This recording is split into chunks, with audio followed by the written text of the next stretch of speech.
نضيء بنورنا الدنيا وننشر في الفضاء أملا ونعلي عزم همتنا فمن طلب العلا وصل.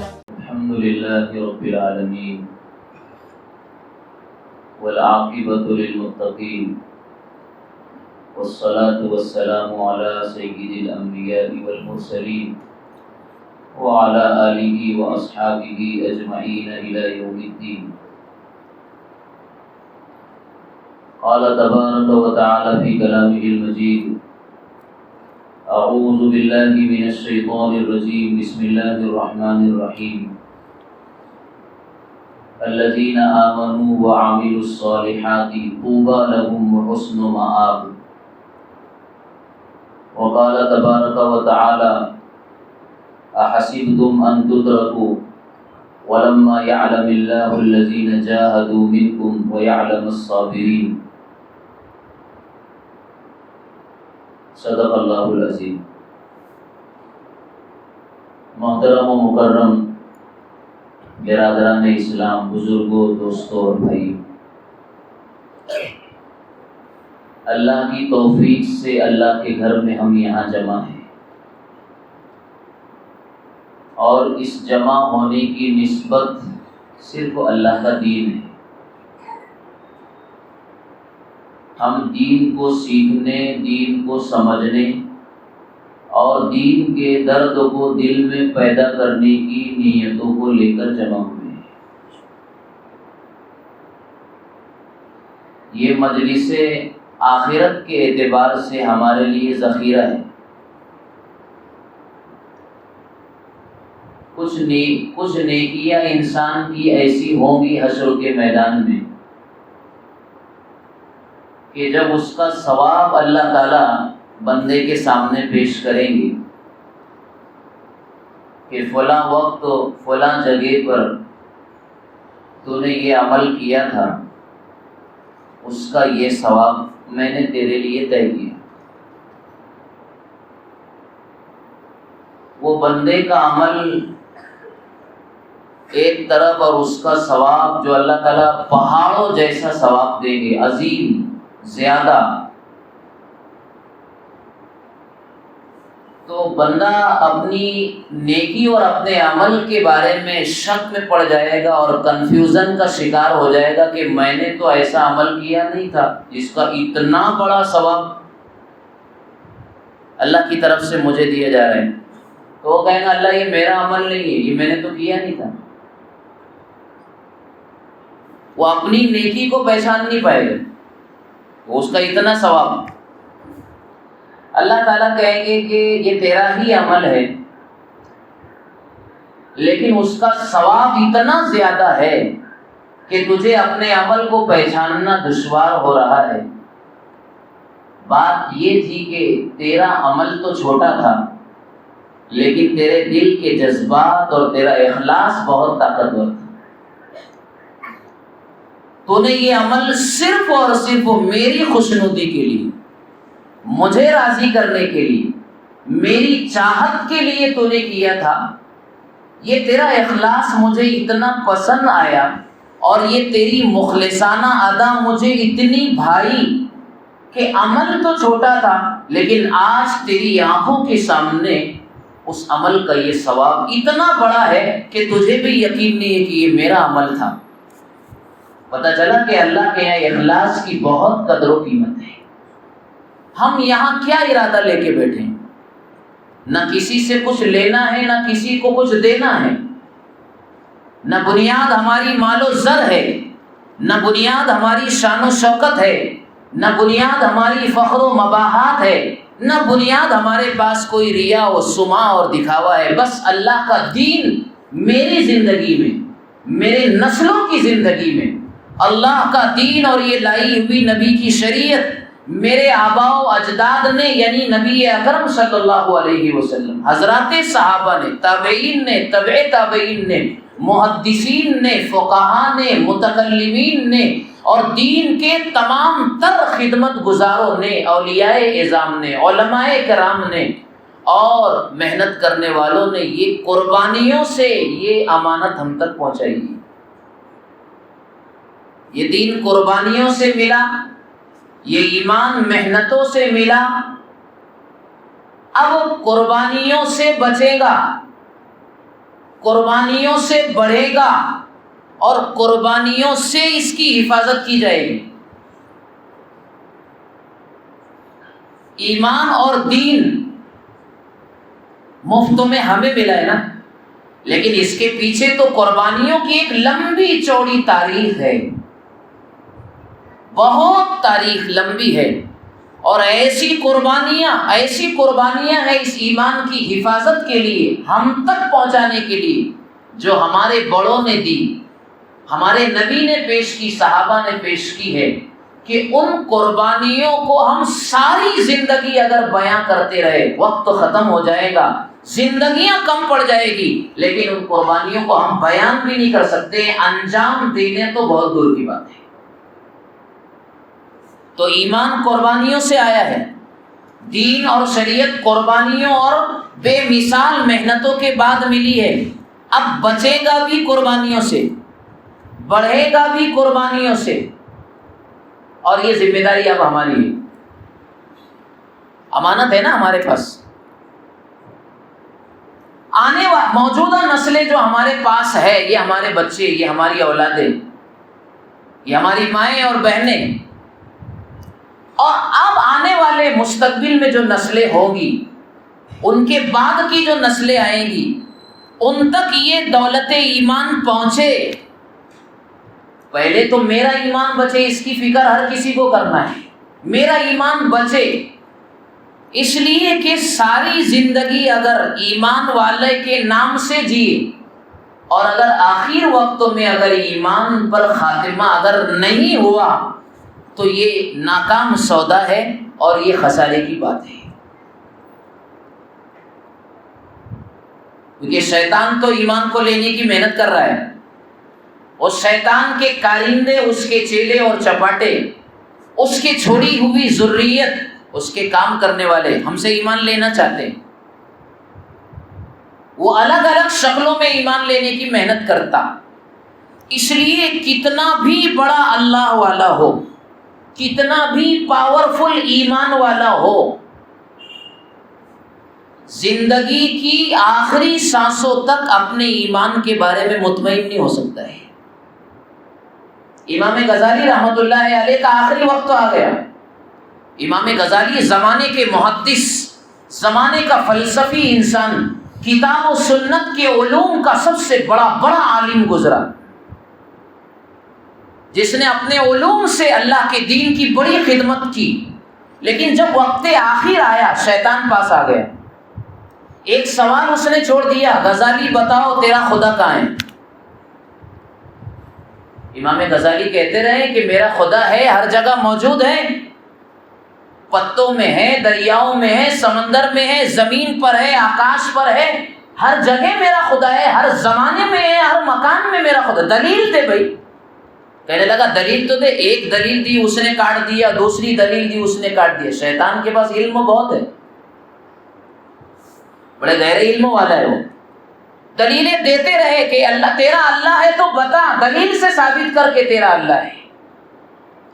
دلیلیں دیتے رہے امام غزالی رحمۃ اللہ علیہ۔ شیطان ان دلیلوں کو کاٹتا رہا، اس کا جواب دیتا رہا۔ وہ 99 دلیل پیش کی اللہ کے وجود پر، 99 دلیلیں اللہ کے موجود ہونے پر، اللہ کی خدائی پر امام غزالی نے پیش فرمائی۔ شیطان نے سب کو ڈائنامیٹ کر دیا، سب کو کاٹ دیا، اس نے پسینہ چھوڑ گیا غزالی کا رحمۃ اللہ علیہ۔ ایمان خطرے میں ہے نا، وقت آخر ہے، اگر ثابت نہ کر سکے تو ایمان کا کیا، ایمان شک میں، خطرے میں۔ اللہ تعالیٰ نے دستگیری فرمائی، اور اس وقت تو جو ہے ان کے استاد محترم کی تصویر نگاہوں کے سامنے آ گئی۔ ایک طریقے کی آواز آئی استاد کی طرف سے، وہ کہہ رہے ہیں غزالی اس شیطان مردود کو اللہ کے وجود پر موجود ہونے پر تو دلیلیں کیوں دیتا ہے؟ اس سے یہ کہہ دے کہ میں میرے اللہ کو بغیر کسی دلیل کے مانتا ہوں۔ کہہ دیا اس کو، جان بچی بلکہ ایمان بچا۔ بتانا یہ میرے بھائیو دوستو کہ ایمان کے بارے میں بڑے سے بڑا آدمی بھی مطمئن نہیں ہو سکتا ہے۔ شیطان پورا زور لگاتا ہے ہم سے ایمان لے لے، کیونکہ اس کو پتا ہے ایک صاحب ایمان کے پاس اس کے ایمان سے بڑھ کر اور دولت کیا ہے اس کے پاس، ہمارے پاس اور کیا ہے۔ اگر ہم یہ کہتے ہیں کہ مال ہے، مال تو دنیا کے کافروں کے پاس ہم سے زیادہ ہے۔ اگر ہم یہ کہتے ہیں کہ ہمارے پاس اقتدار ہے، اللہ کو نہ ماننے والے، اس کو نہ ماننے والوں کو دنیا کی حکومتیں دی اللہ نے، شاہی محلات دیے اللہ نے، جاہ و جلال دیا اللہ نے ان کو، دنیا کی عظیم ترین نعمتوں سے اللہ نے ان کو نوازا، کیا نہیں ہے ان کے پاس؟ اگر ان کے پاس، دنیا والوں کے پاس میرے بھائیوں، اگر کوئی چیز نہیں ہے تو وہ دل کا سکون نہیں ہے، دل کا چین نہیں ہے۔ کیوں؟ اس لیے کہ دل کا چین صاحب ایمان کو ملتا ہے۔ یہ ایمان کی بنیادوں پر دل کا چین ہے۔ آج دنیا میں بے سکونی پھیلی ہوئی ہے، اس لیے کہ ایمان نہیں ہے ان کے پاس۔ اس لیے یہ مجلسیں، یہ دعوت و تبلیغ کی چلت اور فرت اور یہ محنتیں اور یہ قربانیاں میرے بھائیوں ہمیں اپنے ایمان کی فکریں دلاتی ہیں، کیونکہ فکر تو کرنا پڑے گی۔ فکروں سے دین زندہ ہوتا ہے اور فکروں سے انسان اعمال پر کھڑا ہوتا ہے، اور یہ فکریں ہمیں آخری سانس تک کرتے رہنا پڑے گا، مطمئن نہیں ہو سکتے۔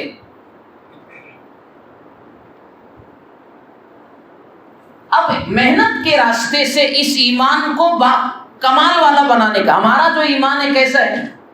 ٹمٹماتے چراغ کی طرح ہے، کبھی بھی بجھ سکتا ہے۔ حضرات صحابہ کا ایمان سورج سے زیادہ چمکتا اور دمکتا تھا، ہمارا ایمان ٹمٹماتے چراغ کی طرح ہے۔ صحابہ کا ایمان چاند کی خوبصورت روشنی کی طرح تھا، ہمارے ایمان کی روشنی اندھیری رات میں جگنوں کے چمکنے کی روشنی کی طرح ہے، بجھ جاتا، کبھی دکھتا کبھی نہیں دکھتا۔ مصیبت میں آ جاتے نا، بچہ لے لیا اللہ تعالیٰ نے، میرا ہی گھر ملا تھا، کہاں گیا ایمان؟ کیا کہتے ہیں؟ بچہ اگر چلا گیا کسی کے گھرانے کا تو اب یہ ایمان کی کمزوری بتا رہا ہوں میں، ہمارا ایمان کمزور ہے، بہت لاغر ہے، بہت کمزور ہے، اس کی فکر کے لیے یہ محنتیں۔ بچہ لے لیا اللہ نے، میرا ہی گھر ملا تھا اللہ کو، نعوذ باللہ من ذالک۔ کاروبار میں اگر یکے بعد دیگر یعنی مسلسل کنٹینیو اگر نقصان ہو رہا ہے کہ اللہ کہاں سو گیا، نعوذ باللہ من ذالک، یہ جملہ ہے ایمان والے کا، اللہ کہاں سو گیا، اللہ میرے لیے سو گیا۔ اس طرح کے جملے یہ بہت زیادہ کمزور ایمان کی علامت ہے، بہت زیادہ کمزور ایمان کی۔ اب صحابہ کا ایمان اتنا طاقتور باکمال تھا، لیکن فکر پھر بھی تھی، فکر پھر بھی۔ ایک صحابی حضرت حنظلہ رضی اللہ تعالیٰ عنہ دوڑتے ہوئے آ رہے اور کہہ رہے ہیں نافقہ حنظلہ، حنظلہ منافق ہو گیا، حنظلہ تو منافق ہو گیا۔ پریشان ہو گئے، کیسے منافق ہو گیا؟ صحابہ نے پوچھا کہ جب اللہ کے رسول کی مجلسوں میں ہم بیٹھتے ہیں، جیسے آج ہم اللہ کی نسبت پر بیٹھے ہیں، ایمان تازہ ہوتا ہے نا، اس سے ایمان کو چارجنگ ملتی ہے، اس سے روشنی بڑھتی ہے ہمارے ایمان کی میرے بھائی، ورنہ باہر نکل جاؤ، کیا ہے باہر؟ وہی شیطانی حرکتیں ہیں، وہی ایمان کو لوٹنے کے جو ہے سارے سودے ہیں، وہی بد نگاہی ہے، بد سماعی ہے، بد کلامی، بد زبانی ہے، کیا ہے باہر دنیا میں؟ اسی لیے تو اللہ کی نگاہ میں اس دنیا کی کوئی وقت نہیں ہے۔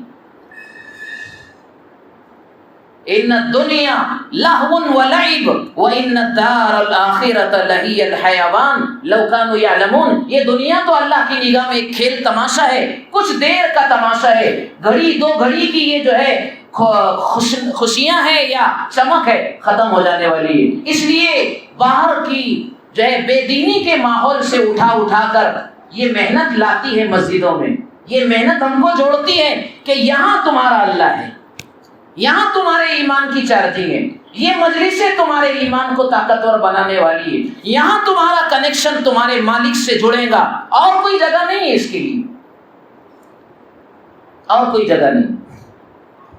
تو نافقہ حنظلہ، حنظلہ تو منافق ہو گیا، صحابی رسول ایمان کی فکر، کیسے منافق ہو گیا؟ نبی کی مجلس میں بیٹھتے ہیں تو ایسا لگتا ہے کہ جنت اور جہنم ہمارے سامنے ہے، ایسا لگتا ہے کہ جنت اور جہنم ہمارے سامنے، دل چاہتا ہے کہ ابھی روح قفس سے نکل جائے اور ہم اللہ کی جنت میں گھومنے والے بن جائے، ایسا منظر ہوتا ہے۔ نبی کی ذات گرامی کی ایسی برکتیں ہوتی ہیں، لیکن جب نبی کی مجلس سے ہم دور ہوتے ہیں، گھر جاتے ہیں، راستوں میں ہوتے ہیں، پھر وہ کیفیت ہمارے دل کی، ہمارے ایمان کی باقی نہیں رہتی، پھر وہی دنیا کی باتیں اور دنیا کے جھمیلے، وہ کیفیت ختم ہو جاتی ہے۔ تو یہ تو دو رخ ہو گئے نا ہمارے، دو چہرے ہو گئے ہمارے، وہاں کچھ حالت اور یہاں کچھ حالت ہو گئی ہے۔ منافق تو اسی کو کہتے ہیں جو سامنے آئے تو کہتے ہیں ہم تمہارے ساتھ ہیں، اور جب کفاروں کے ساتھ جب جاتے ہیں تو کہتے ہیں ہم تو ان کا مذاق کر رہے تھے۔ حضور پاک صلی اللہ علیہ وسلم دوسرے صحابہ کہنے لگے یہ کیفیت تو ہماری بھی ہوتی ہے۔ مسئلے کا حل تو پھر ایک ہی جگہ ہے، چلو نبی اکرم صلی اللہ علیہ وسلم سے پوچھتے ہیں کہ کیا بات ہے، ہمارا بھی حال تو یہی ہے، سب پریشان، اپنے ایمان کی فکر۔ حضور اکرم صلی اللہ علیہ وسلم سے پوچھا ہمارا یہ مسئلہ ہے، آپ نے فرمایا کہ ساعتن فساعتن، حنظلہ یہ کیفیت تو کبھی کبھی پیدا ہوتی ہے، اگر وہ کیفیت جو میری مجلس میں بیٹھنے کے بعد تمہاری بنتی ہے، اگر وہ کیفیت 24 گھنٹے اگر تمہاری دلوں پر اگر طاری ہو جائے تو آسمانوں سے فرشتے تمہارے مصافحہ کے لیے آنے لگے۔ لیکن ساعتن فساعتن، حنظلہ یہ کیفیت کبھی کبھی ہوتی ہے۔ پتہ چلا کہ ایسی مجلسیں جو ایمان کے تذکرے جس میں ہوتے ہو، اللہ کے دین کی بات ہوتی ہو، نبی کی زندگی کو جہاں بیان کیا جاتا ہو، میرے بھائیوں یہ ہمارے ایمان کو طاقتور بنانے والی مجلسیں ہے۔ تو ایمان کی فکر صحابہ کر رہے ہیں، کیسا ایمان میرے بھائیوں؟ ہماری دعوت میں سب سے بڑی چیز ایمان کی بات ہے۔ کیسا ایمان؟ حضرت عبداللہ ابن مسعود رضی اللہ تعالیٰ عنہ بہت بڑے جلیل القدر صحابی ہے، عبداللہ ابن مسعود، جن کو نبی نے دعا سکھلائی، اللہم علمہ الکتاب وفقہہ فی الدین، اے اللہ مسعود ابن مسعود کو کتاب کا علم عطا کر اور اس کو فقیہ بنا دے۔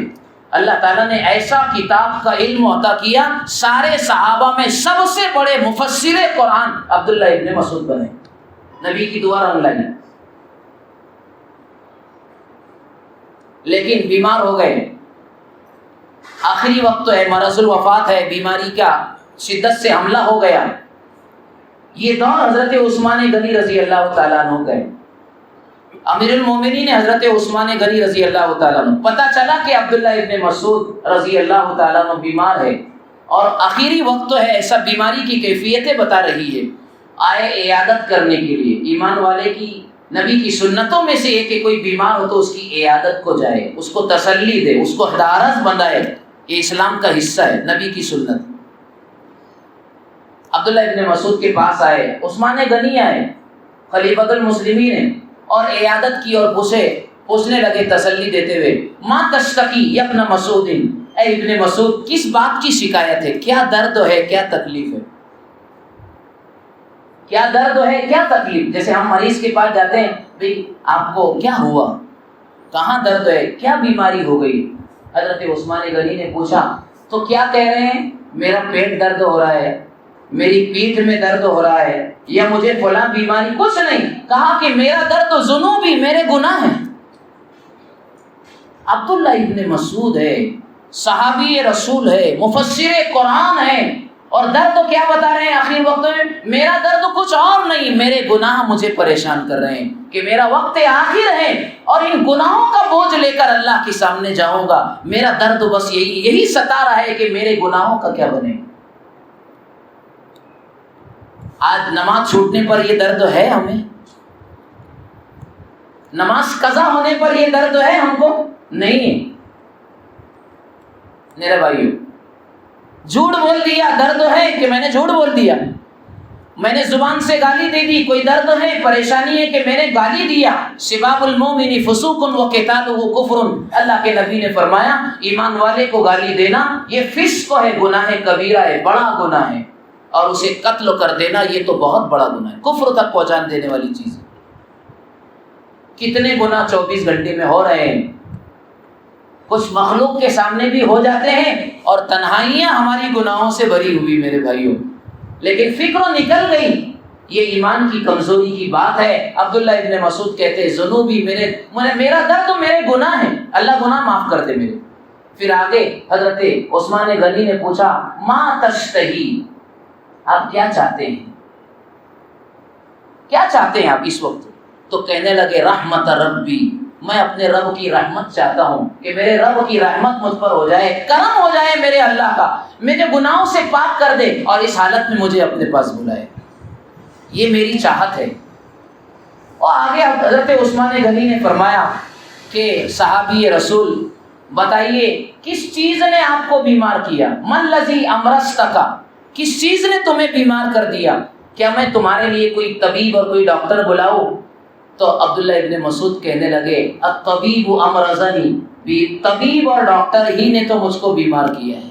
کیا مطلب اس کا؟ ابھی آپ نہیں سمجھے اس کا مطلب۔ اللہ میرا طبیب ہے، میرا معالج ہے، اسی نے تو بیمار کیا، یعنی کہ میرے دل میں اس سے ملاقات کا شوق ہے اور یہ شوق اتنا بڑھ گیا ہے کہ اسی کی وجہ سے میں بیمار ہوں۔ کب میری جان میرے بدن سے نکلے اور میں اپنے اللہ سے ملاقات کروں، اسی طبیب کی وجہ سے تو میں بیمار ہوں۔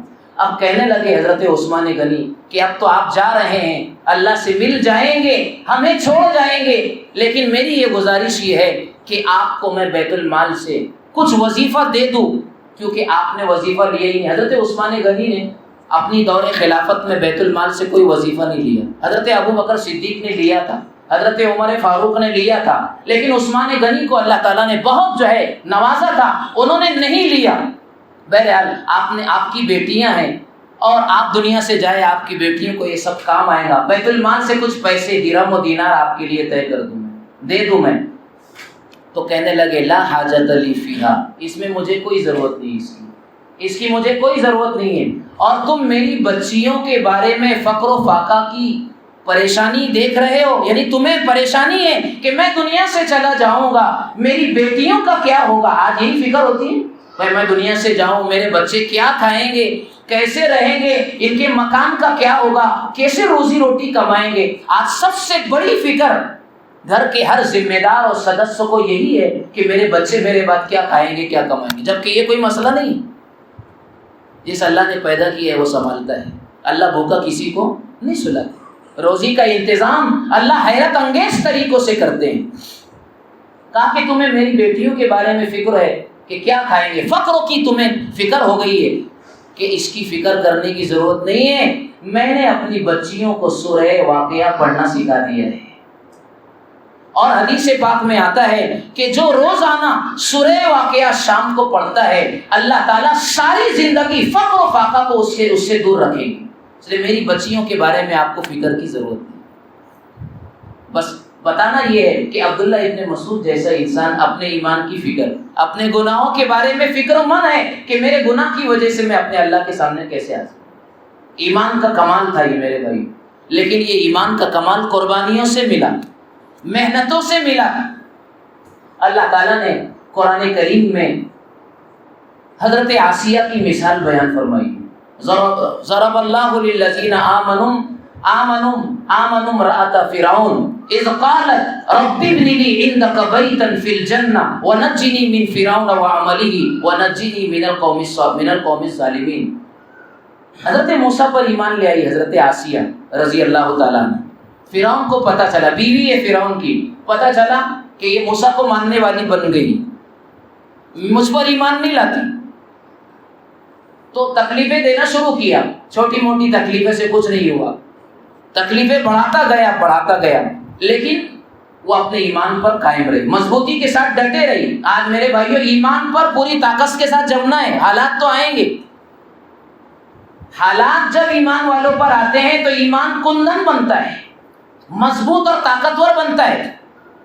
جو حضرات صحابہ کا ایمان قربانیوں کے بعد طاقتور بنا تھا، اور بغیر قربانیاں دیے ہوئے ہم آگے بڑھیں گے نہیں، قرآن کا یہ فیصلہ ہے۔ احسبتم ان تترکوا، کیا تم یہ سمجھتے ہو کہ تم یوں ہی چھوڑ دیے جائیں گے؟ ولما یاتکم مثل الذین خلوا من قبلکم، جبکہ ابھی تمہارے پاس پچھلے لوگوں کے حالات پیدا نہیں ہوئے. ابھی پچھلے لوگوں کے حالات ہیں. پچھلوں کو آروں سے مارا گیا, آروں سے چیرا گیا. حضرت زکریا علیہ الصلوۃ والسلام کو آرے سے چیر دیا گیا. آرے سے, نبی ہے وقت کے, آرے سے چیر دیا گیا. سخت ترین حالات سے گزارا گیا. مستہم البأساء والضراء وزلزلوا حتى يقول الرسول والذین آمنوا معه متى نصر اللہ. قرآن کے الفاظ پر آپ اگر غور کریں گے اور سمجھنے کی کوشش کریں گے, ایسے سخت حالات سے کس کو گزارا اللہ تعالیٰ نے؟ نبی کو, نبی کے صحابہ اور جانثاروں کو گزارا. وہ تو چہیتے تھے نا اللہ کے. ہم سمجھتے ہیں کہ ہمارے اوپر حالات نہیں آئیں گے, مصیبتیں نہیں آئیں گی, پریشانیاں نہیں آئیں گی, جان و مال کی قربانیوں سے گزرنا نہیں پڑے گا. ایسا نہیں ہو سکتا ہے. اللہ کا یہ دستور ہے, اللہ کا یہ قانون ہر زمانے میں رہا ہے کہ اللہ ایمان والوں کو حالات سے گزاریں گے. حضرت مولانا سجاد نعمانی صاحب دامت برکاتہم کہتے ہیں اللہ نے قرآن کی بڑی بصیرت عطا فرمائی ہے, اور ان کے والد گرامی حضرت مولانا منظور صاحب نعمانی رحمۃ اللہ علیہ دعوت و تبلیغ کے کھوٹے تھے. وہ حضرت مولانا علی میاں صاحب رحمۃ اللہ علیہ, حضرت مولانا شیخ الاسلام حسین احمد مدنی رحمۃ اللہ علیہ, اس زمانے میں یہ دو دعوت و تبلیغ کے فاؤنڈر تھے یہ حضرات. حضرت مولانا سجاد صاحب کہتے ہیں کہ میرے بھائیوں, میری بصیرت یہ کہہ رہی ہے اس وقت کہ آج اس ملک میں خاص طور پر ہم جن حالات سے گزر رہے ہیں, یہ کچے اور پکوں کے چھٹنے کا زمانہ ہے. اللہ چھٹائی کر رہے ہیں. جو کچے ہیں, جن کا ایمان کمزور سے کمزور ہے, جو اسلام کو صرف ایک اپنے فائدے کے لیے استعمال کرنے کی کوشش کر رہے ہیں, یہ زمانہ جھوٹے اور سچوں کو جدا کرنے کا ہے, کھروں اور کھوٹوں کو الگ کرنے کا ہے, کمزور ایمان والے اور طاقتور ایمان والوں کو جدا کرنے اور چھانٹنے کا دور ہم جس دور سے گزر رہے ہیں. اس لیے یہ ایمان کی محنتوں کے ساتھ لگ جانا, اعمال کی محنتوں میں اپنے آپ کو لگا دینا اور ایمان کے بول بولنا بہت ضروری ہو گیا, تاکہ یہ ایمان طاقتور بنے ہمارا اور ہم ایمان پکے ایمان والوں میں ہمارا شمار ہو جائے. میرے بھائی, اللہ چھانٹیں گے. کیوں؟ اس لیے کہ اللہ تعالیٰ کا دین کسی کا محتاج نہیں, صلاحیتوں کا محتاج نہیں, مال کا محتاج نہیں, ہمارے اقتدار کا محتاج نہیں, ہمارے جاہ و جلال کا محتاج نہیں. ایک حدیث بہت عجیب و غریب ہے, امام طحاوی رحمۃ اللہ علیہ نے اس کی تخریج فرمائی ہے. کہتے ہیں کہ ان اللہ یغرس ھذا الدین, ان اللہ یغرس فی ھذا الدین غرسا یستعملهم فی طاعته. اللہ ہر دور میں, ہر زمانے میں اپنے دین کی آبیاری, شادابی, سینچائی, اپنے دین کو آگے بڑھانے کا نظام اور انتظام ہر دور میں اللہ تعالیٰ کرتا رہے گا. اور ایسی مخلوق کو اللہ تعالیٰ اپنے دین کے لیے استعمال کرے گا کہ جن کا ہم تصور نہیں کر سکتے ہیں. اس دنیا میں ایمان والوں پر ایک خطرناک فتنہ آیا تھا جن کو ہم تاتاری فتنہ کہتے ہیں. تاتاری کا فتنہ.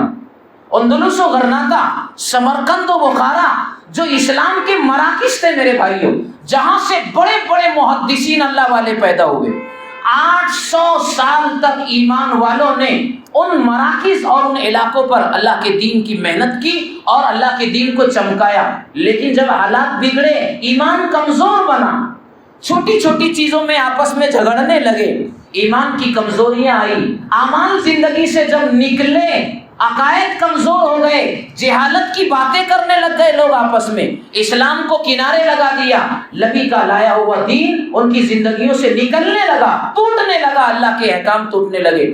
اللہ نے تاتاری قوم کو مسلط کر دیا. چنگیز کا نام سنا آپ نے, ہلاکو کا نام سنا آپ نے. چنگیز اور ہلاکو خان جو اسی کا جو ہے بیٹا تھا, انہوں نے ظلم و ستم کی ایسی تاریخ دنیا میں رقم کی اور جو ہے انہوں نے بنائی میرے بھائیوں. لاکھوں لاکھ انسانوں کا قتل عام کیا. مورخین لکھتے ہیں کہ ان علاقوں سے جو اسلام کا ذخیرہ تھا کتابوں کی شکل میں, وہ انہوں نے اٹھا کر کے دریا میں پھینک دیا. مہینوں تک دریا کا پانی کالا بہتا رہا, اس کو جلا کر ڈالا انہوں نے. اتنی کتابیں ہماری برباد کی, قتل عام کیا, کیونکہ دین زندگی سے نکلا. ایمان کمزور ہو گیا، اعمال ختم ہونے لگے، اللہ نے ظالموں کو مسلط کر دیا، تاتاری قوم کو۔ پھر کیا ہوا؟ ایسا محسوس ہوتا تھا اس وقت کے فکر مند لوگوں کو، اللہ کے دین کی محنت کرنے والے اللہ والوں کو، جو بالکل چھپ گئے تھے، کیونکہ کھل کر سامنے آنا جان کو خطرے اور ہتھیلی میں ڈالنے کے برابر تھا۔ اعلان تھا کہ اگر کسی گھرانے میں قرآن کا ایک صفحہ بھی اگر مل جائے گا، پورے گھر کو قتل عام کر دیا جائے گا، مار دیا جائے گا۔ ایسی استھتی اور ایسے حالات اس زمانے میں پیدا ہوئے میرے بھائیوں، ایمان کو چھوڑنے سے، اعمال کو چھوڑنے سے۔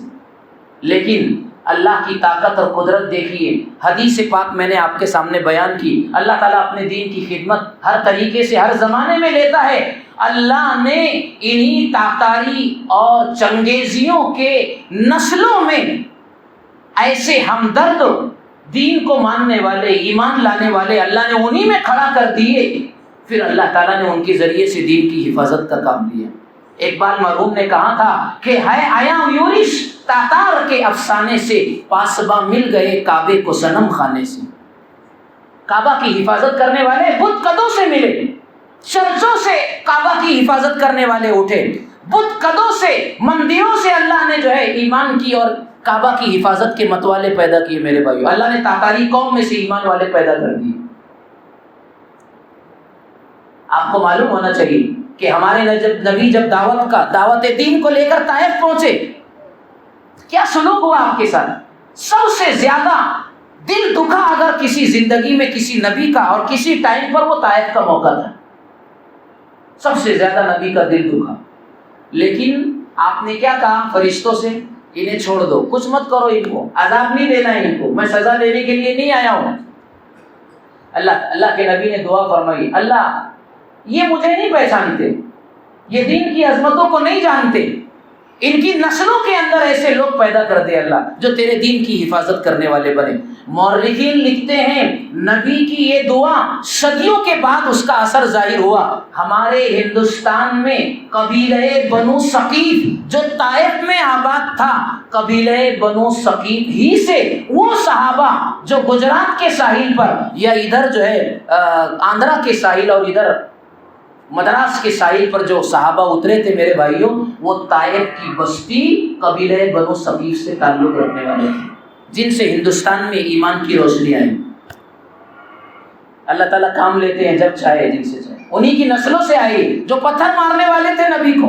تو اللہ ہمارے صلاحیتوں کا محتاج نہیں میرے بھائی۔ ایمان کی فکر حضرت آسیہ نے، بات وہاں تھی، حضرت آسیہ رضی اللہ تعالیٰ عنہ جب سخت سزا بڑھا دی گئی تو اس نے ایک دن جو ہے فرعون بن سور کر آیا، بالکل زرق و برق لباس پہن کر، تخت و تاج پہن کر آیا، ہیرے جواہرات سے لباس پہن کر کے آیا، اور آ کر کے حضرت آسیہ جو بیوی تھی ان کے سامنے کہنے لگا کہ دیکھو تمہارا شوہر، اس کے پاس کیا کیا ہے، یہ میرا لباس، یہ میرے ہیرے جواہرات، یہ میرا تاج، یہ میرے محلات، یہ میرے محلوں کے نیچے سے بہنے والی ندیاں اور نہریں،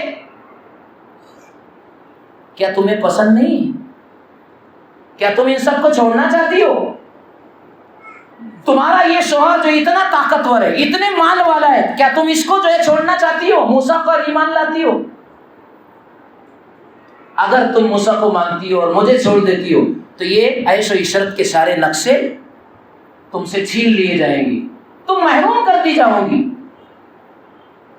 تو اسی وقت حضرت آسیہ نے دل میں دعا کی، ربی بنی لی عندک بیتا فی الجنہ، پروردگار یہ فرعون تجھے نہیں جانتا، تجھے نہیں پہچانتا، میں تو تجھے ماننے والی بن گئی، میں تیری ہو گئی، اب میرے لیے جنت میں ایک محل تعمیر کر دے۔ یہ دعا اس وقت ہو رہی ہے، قرآن تفسیر قرآن میں علماء مفسرین کہتے ہیں اس وقت تو یہ دعا کی، ایک طرف فرعون دنیا کے محلات بتا رہا ہے، ہیرے اور جواہرات کے چھوٹنے کا غم اس کی طرف اشارہ کر رہا ہے، دل میں کہنے لگی رب ابن لی عندک بیتا فی الجنہ، جنت میں، اور جنت میں بھی دعا کیسی پاورفل مانگی حضرت آسیہ نے، تیرے پاس بنانا، تیرا قرب ملے، تیری نزدیکی مجھے ملے، تیری روحانیت مجھے ملے، اپنے پاس جنت میں ایک گھر بنا۔ مفسرین کہتے ہیں اسی وقت تو اللہ تعالیٰ نے فرشتوں سے کہا کہ ایک خوبصورت ترین محل آسیہ کے لیے بنا دیا گیا، دعا قبول ہوگی اسی وقت۔ ایمان میرے بھائیوں جب طاقتور بنتا ہے قربانیوں کے بعد تو دعائیں فوراً قبول ہوتی ہیں. آج ہماری دعائیں بھی قبول نہیں. دیکھیے ایمان کی کمزوری، اعمال کی کمزوریاں ہیں ہم سب میں، اور ان کمزوریوں کو دور کرنے کے لیے یہ محنت ہے. پھر اس کے بعد فرعون نے کہا، دوسری بات اس نے کہا کہ تجھے مار دیا جائے گا، اور اس نے آرڈر دیا کہ اوپر سے ایک بڑی پتھر کی چٹان اس کے اوپر گرا دی جائے تاکہ میرے سامنے یہ ختم ہو جائے اور تڑپ جائے. یہ دھمکی دیا اس نے. جیسے ہی اس نے یہ دھمکی دیا اور آواز دی اپنے کارندوں کو، حضرت آسیہ نے دل میں دعا کی، وَنَجِّنِي مِن فِرْعَوْنَ وَعَمَلِهِ وَنَجِّنِي مِنَ الْقَوْمِ الظَّالِمِينَ. پروردگار یہ مجھے تڑپانا چاہتا ہے، میری جان کو تڑپ تڑپ کر یہ لینا چاہتا ہے، اس کی یہ خواہش تو پوری نہ ہونے دے. مجھے فرعون سے بچا لے، اس کے ظالم پنجوں سے مجھے بچا لے. اللہ تعالیٰ نے حضرت اسرائیل کو اسی وقت بھیجا اور جاؤ اور آسیہ کی روح کو بہت آسانی اور خوبصورت طریقے سے ہمارے پاس لے آؤ. اسی وقت روح قبض ہو گئی. اب جو پتھر اوپر سے گرا وہ حضرت آسیہ کے بے جان جسم پر گرا، جس سے وجہ سے کوئی تکلیف نہ ہو. اللہ نے روح پہلے اپنے پاس بلا لی. دعائیں اس طرح قبول ہوتی ہے جب ایمان طاقتور بنتا ہے. میرے بھائیوں یہ ایمان ہے جو دنیا میں بھی لذت دے گا، آخرت میں بھی اس ایمان کی لذت جنت کی شکل میں اور اس کی نعمتوں کی شکل میں ہمیں نصیب ہوگی. ایک عجیب و غریب واقعہ جو آپ حدیث کی کتابوں میں پڑھتے ہیں، ایک غزوہ ہمارے نبی کا ہوا جس کو کہتے ہیں غزوہ ذات الرقاع. اس غزوے سے آپ واپس آ رہے تھے. اب چلتے چلتے قافلہ تھک جاتا ہے، تھکان اتارنا ہے، تھوڑا آرام کرنا ہے. آپ نے کہا کہ یہاں ہم آرام کریں. ایک جگہ آپ رک گئے اور کہا کہ ہم یہاں آرام کریں گے. کچھ دیر آرام کرتے ہیں، لیکن نبی نے فرمایا کہ ہماری نگرانی کون کرے گا، پاس نگہبانی کون کرے گا، یعنی چوکیداری، کیونکہ دشمن تو کہیں بھی حملہ کر سکتے تھے. دو صحابی کھڑے ہوئے، حضرت عباد بن بشر رضی اللہ تعالیٰ اور دوسرے حضرت عمار بن یاسر. دونوں کھڑے ہوئے، ہم نگرانی کریں گے، چوکیداری، آپ سو جاؤ، پورا قافلہ سو جائے، نگرانی ہم کریں گے. ٹھیک ہے، نگرانی کے لیے طے ہو گئے. سارے صحابہ حضرت نبی کریم صلی اللہ علیہ وسلم بھی سو گئے. یہ دونوں چوکیدار ہیں، پہرا دینے کے لیے اللہ نے کہ نبی نے طے کیا. پہرا دینا بھی دین کی خدمت ہے. حدیث پاک میں آتا ہے دو آنکھوں پر اللہ نے جہنم کو حرام کیا ہے. ایک وہ آنکھ جو اللہ کے ڈر سے جس سے آنسو نکلتے ہو، اور ایک وہ آنکھ جو سرحدوں کی حفاظت کے لیے جاگتی ہو. سرحدوں کی حفاظت کے لیے جو جاگتی ہو، وہ آنکھوں پر اللہ تعالیٰ نے جہنم کو حرام کیا. بہرحال ان دونوں نے آپس میں یہ طے کیا کہ آدھی رات تم جاگنا، آدھی رات میں جاگوں گا، تاکہ جو ہے نیند بھی ہو جائے اور جو ذمہ داری نبی نے سونپی ہے حفاظت کی، پہرےداری کی، وہ ذمہ داری بھی پوری ہو جائے. تو کہ پہلی آدھی رات کون جاگے گا؟ حضرت عباد بن بشر رضی اللہ تعالیٰ عنہ جاگے. طے ہو گیا کہ پہلی آدھی رات یہ جاگے گی. حضرت عمار بن یاسر سو گئے. آدھی رات ان کے شروع میں جاگنے کی ذمہ داری ہے. اب میرے بھائیوں صحابہ کو تو ایمان کی لذت ملی ہوئی تھی. مشکل یہ کہ مجھے اور آپ کو ایمان کی لذت نہیں ملی، اس لیے اعمال میں جی. دیکھو جس کام میں آدمی کو لذت آتی ہے اس میں جی لگتا کہ نہیں لگتا نا. پیسے کمانے میں بہت لذت آتی ہے اپنوں کو، اس لیے جی لگتا ہے. اذان بھی ہو گئی ہے، ارے تھوڑا سا کام ابھی آتا ہوں، ساتھی آئے جماعت والے، بس آتا ہوں. کیوں بس آتا ہوں؟ اس لیے کہ وہ کام چھوڑنے کے لیے، وہ مشین چھوڑنے کے لیے، وہ سودا سلب چھوڑنے کے لیے دل نہیں چاہتا، کیونکہ پروفٹ آ رہا ہے، میں لذت آ رہی ہے، اس میں مزہ آ رہا ہے، دنیا آ رہی ہے نا میرے بھائی. یہ کمزوری ہے ایمان کی. تو اب یہ صحابی سوچنے لگے کہ یوں ہی جاگ کر کیا کروں گا، آدھی رات جاگوں گا کیا کروں گا. دیکھ لیا سب طرف نگاہ دوڑا رہی، کوئی خطرہ تو نہیں ہے. نماز کی نیت باندھ لے، اللہ سے باتیں کرتے ہیں. عجب چیز ہے، دو عالم سے بیگانہ کرتی ہے دل کو. عجب چیز ہے لذت آشنائی. جب عشق کو مل جاتا ہے اور لذت ہی کسی کام میں آنے لگ جائے میرے بھائیوں، تو اس لذت والی چیز کو چھوڑنا آسان نہیں ہوتا. آج لذت نہیں آئی ہے، نمازیں چھوڑنا آسان. تلاوت قرآن میں لذت نہیں ہے، تلاوت کا چھوڑنا آسان. مہینوں گزر جاتے ہیں، ہم لوگ قرآن کی شکل دیکھنا نہیں پسند کرتے. ایک ایسے بھی حالات ہے بعض گھرانوں میں کہ قرآن کی شکل نہیں دیکھتے، قرآن سے گرد و غبار صاف نہیں کیے جاتے.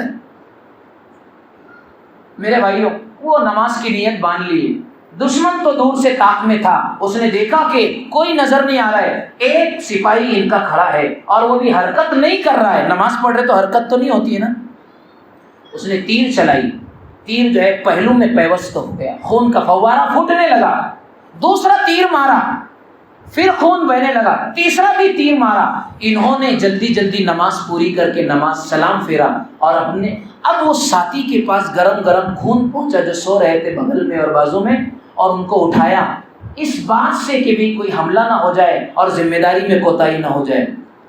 وہ کہنے لگے جو صحابی عمار بن یاسر تھے، مجھے جگا دیتے، اللہ ایکستنی، تم نے مجھے جگایا کیوں نہیں جب تم پر حملہ ہو گیا؟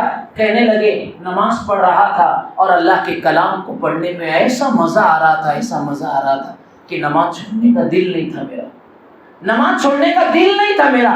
اگر نبی کی دی ہوئی ذمہ داری کا احساس نہ ہوتا تو میں نماز ختم ہی نہ کرتا اور اسی حالت میں اپنے اللہ کو اپنی جان دے دیتا، لیکن نبی نے ذمہ داری دی تھی، کہا کہ تمہارا تیر میں نکال دیتا ہوں، کہا کہ نہیں ایسے مت نکالو، میں پھر سے نماز کی نیت باندھتا ہوں، جب نماز پڑھوں تو جب تیر نکالوں، کیونکہ نماز کی حالت میں پتہ نہیں چلے گا کہ تیر نکالا یا نہیں نکالا۔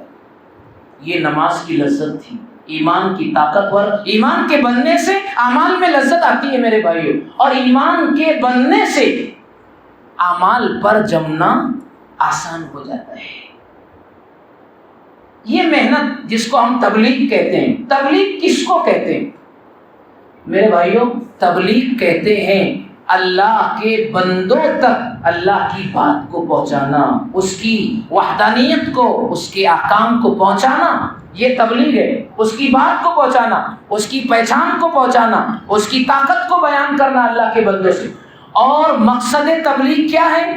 مقصد تبلیغ یہ ہے کہ ہم سب کی زندگیاں جہنم کے راستے سے بچ کر اللہ کے جنت والے راستے پر آ جائے، اور ہم گناہوں کے دلدل سے نکل کر کے، ان کی نحوستوں سے بچ کر کے اللہ کی رحمت کے سائے میں آ جائے۔ یہ ہماری تبلیغ کا مقصد ہے۔ اب اس کے لیے کوششیں ہیں، اب اس کے لیے قربانیاں ہیں، اب اس کے لیے محنتیں ہیں۔